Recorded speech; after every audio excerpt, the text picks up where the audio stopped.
Welcome back to Las Vegas. The noise you hear in the background, well, that is the epitome of what we come here for, to hear those machines and hopefully win $1 million. That's the American dream. The man who can make that happen is Arnie. How are you?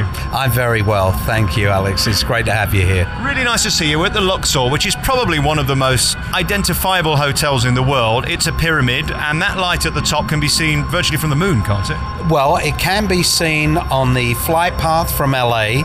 It can be seen in outer space. So it is very, very identifiable here. Now, you've been in Las Vegas 300 years, and you've kept your English accent. I love that. Well, almost 300 years. Thank you for that compliment. I've been in Vegas since '93 when I opened MGM Grand. But yeah, I managed to keep my accent. I practice 3 hours a day to keep my Essex accent. I like that because a lot of the Brits here seem to kind of either go up at the end as if they're Australian or kind of have that LA twang, which is kind of annoying. It can be.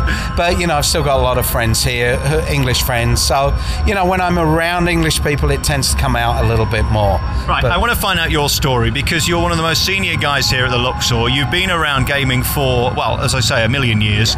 I'm curious to find out how that happens. How do you go from being the boy in Essex to one of the most prominent guys in Las Vegas?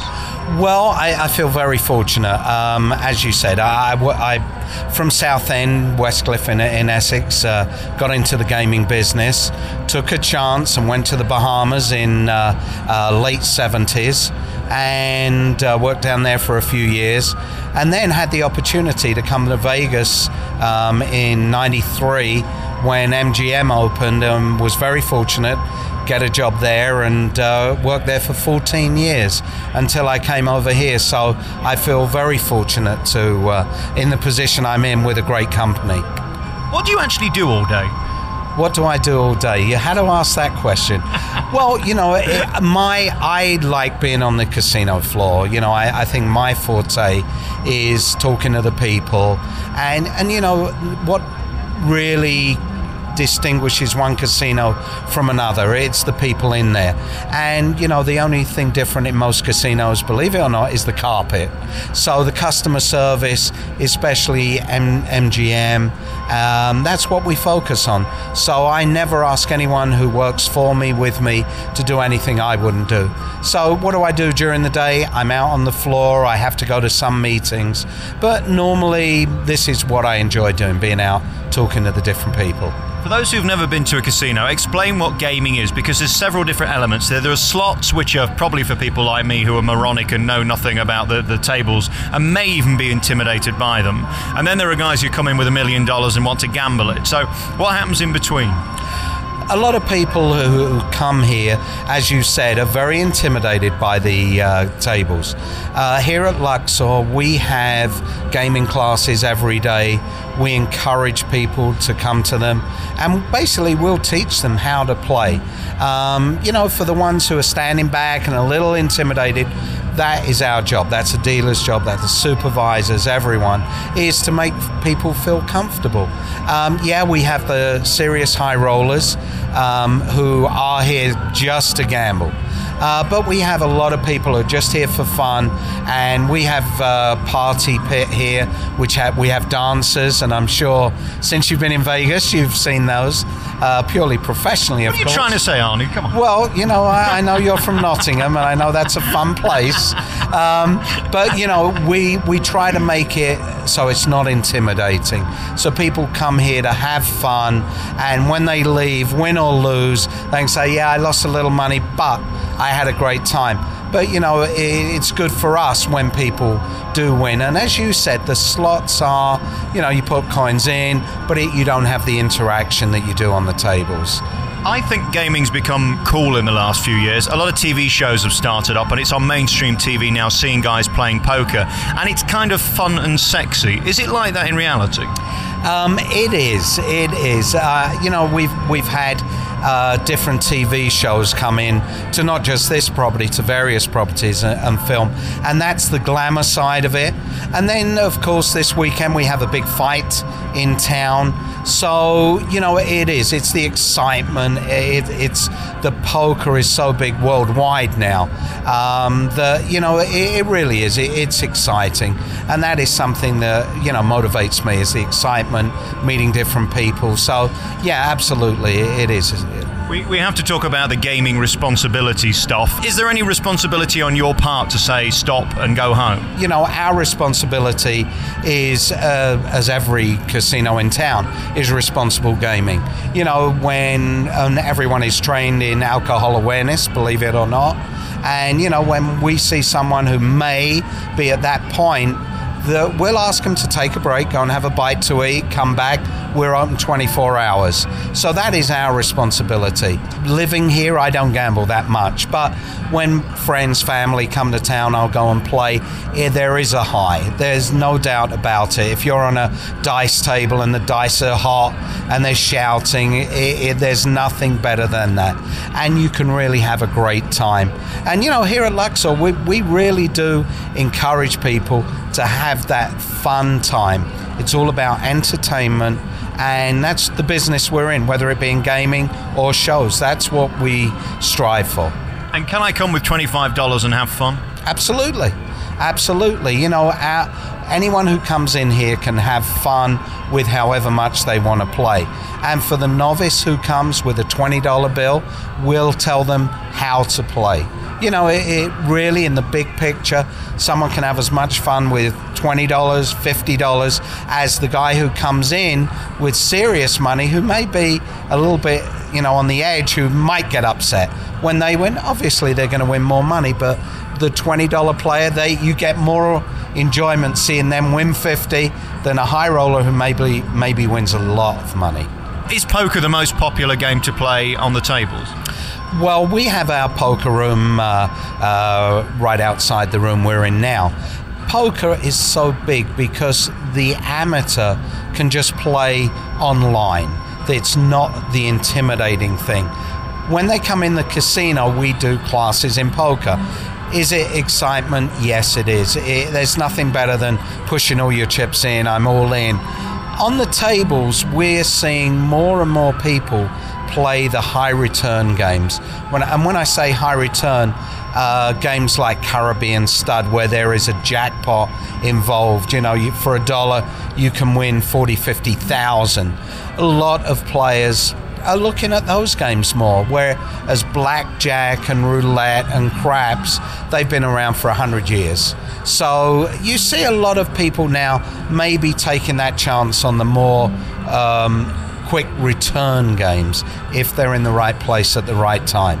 That's the only secret. Is it always a thrill for you if you get somebody in who everybody knows and they're sat around the table having fun? Does that add an extra edge to the casino? Absolutely. I mean, we have people come in here that are just really a joy to be with. You know, they come in and they have X amount of money and they come to play and they're here to have fun. And we're very fortunate here at Luxor that we have great staff here. And players come in just to see the dealers, the supervisors, and myself or the managers, you know. So, yeah, we do. We have fun. We do have fun. We should end with a word of warning. Rita Rodner does a lovely joke about the fact that if you want to see who wins at the end of the day, look at the size of the casino, then look at the size of your house. I mean, if you keep it to what you can afford and just keep it as fun, I think for the average punter like me, that's the way to approach a casino, isn't it? Absolutely, absolutely. And this is my philosophy on Las Vegas, is if you can go to bed with the same amount of money you woke up with in the morning, then you've done very well. Right. That's the art to it. Arnie Cope is the big man here at the Luxor, formerly of the MGM Mirage, and then previously of Essex. I think it's a miracle. Yes, I am an Essex boy at heart.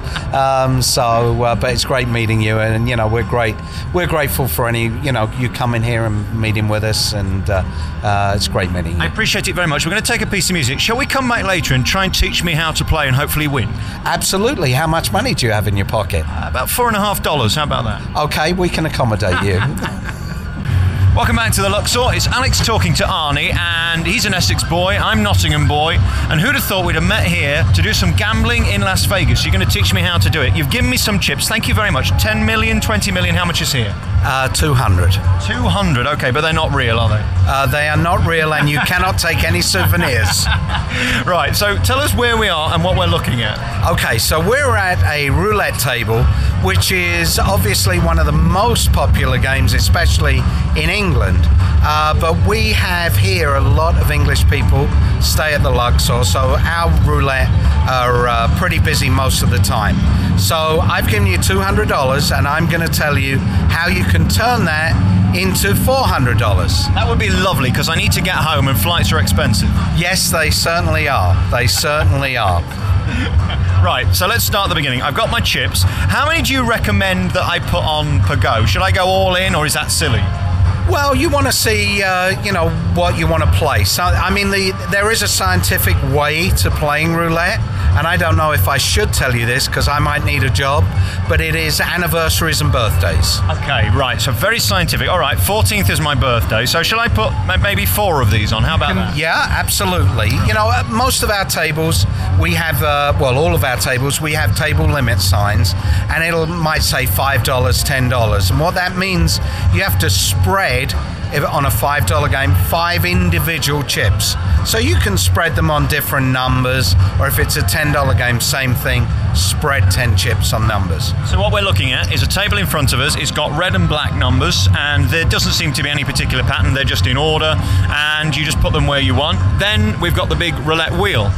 Yeah, and believe it or not, I can still deal this game. So the ball is spinning, and I'm going to try and hit number 14. That is your birthday. If you would. Yeah, absolutely. And if it wins, as you got 4 chips on there. I mean, Arnie, at your time of life to be able to spin that wheel is remarkable. I know. At my age, I had to put down my walking stick, but so close.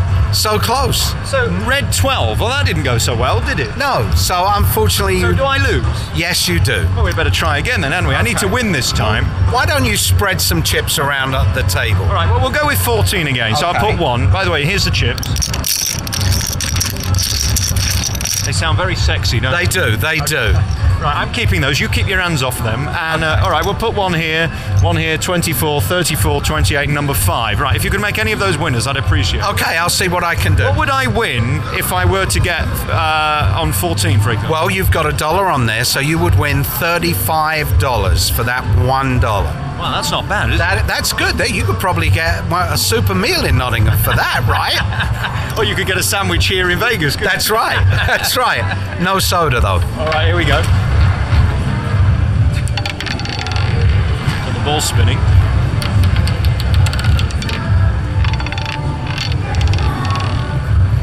Slowing down.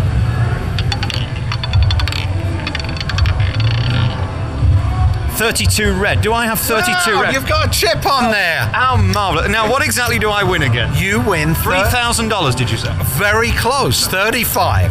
$35. Right. $35. And here you go, sir. $35. Oh, wonderful. Well, I'm rolling in the money. If only they were worth something. That's true. You're all heart, aren't you? I am. Arnie, it's really nice meeting you. And if you're ever passing Nottingham, pass. Yes, I did spend a week there one night. Yeah. It's lovely meeting you, and thank you for teaching me how to do this. I think we should go and do it for real now, but we'll use your money instead of mine. We'll negotiate on that, all right? Cope here at the Luxor. Thank you for talking to me. Thanks, Alex.